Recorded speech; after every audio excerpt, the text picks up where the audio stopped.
একটা সামান্য খুচরা টাকার ঘটনা। আর সেই ঘটনা থেকেই শুরু হয়েছিল রিফাত আর তিশার গল্প। সেদিন তিশার কাছে রিফাত ছিল শুধুই একজন বিরক্তিকর ছেলে, কিন্তু সময়ের সঙ্গে সেই বিরক্তিই যে একদিন ভালোবাসায় পরিণত হবে সেটা হয়তো তারা দুজনের কেউই ভাবতে পারেনি। ক্যাম্পাসে রিফাতকে খুঁজে বের করে তিশা যখন তাকে শাস্তি দেয়, তখন তাদের মধ্যে শুরু হয় ঝগড়া, খুনসুটি আর নানা মজার ঘটনা। কিন্তু এই হাসি ঠাট্টার আড়ালেই ধীরে ধীরে তৈরি হতে থাকে এক অদ্ভুত সম্পর্ক। এরপর গল্পে আসে বড় চমক।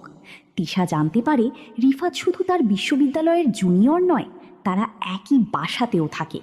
ছোটবেলার সেই পরিচিত মানুষটাকে তিশা যেন নতুন করে চিনতে শুরু করে।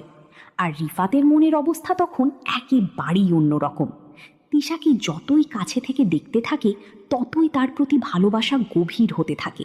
তিশাকে দেখলেই তার হৃদস্পন্দন বেড়ে যায়, কিন্তু মনের কথাটা মুখে বলার সাহস কিছুতেই হয়ে ওঠে না।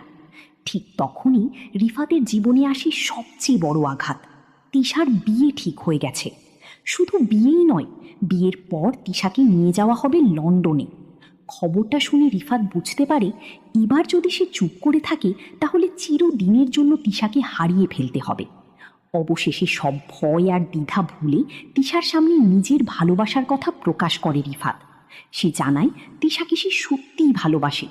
প্রতিটা মুহূর্তে সে তিশাকে অনুভব করে, আর তাকে হারানোর কথা সে কিছুতেই মেনে নিতে পারছে না। কিন্তু তিশার জীবন তখন পরিবারের সিদ্ধান্তে আটকে আছে। নিজের ইচ্ছার কোনো মূল্য নেই এমনটাই মনে করছে সে। রিফাত মায়ের কাছেও নিজের ভালোবাসার কথা জানায় এবং সাহায্য চায়, কিন্তু মা তাকে স্পষ্ট জানিয়ে দেন তিনি এই বিষয়ে কোনো ব্যবস্থা নিতে পারবেন না। তবুও রিফাত হাল ছাড়ে না। এরই মধ্যে চলে আসে সেই বহু প্রতীক্ষিত বিয়ের দিন। সবাই যখন আনন্দ করে বিয়ের অনুষ্ঠানে যাওয়ার প্রস্তুতি নিচ্ছে, রিফাত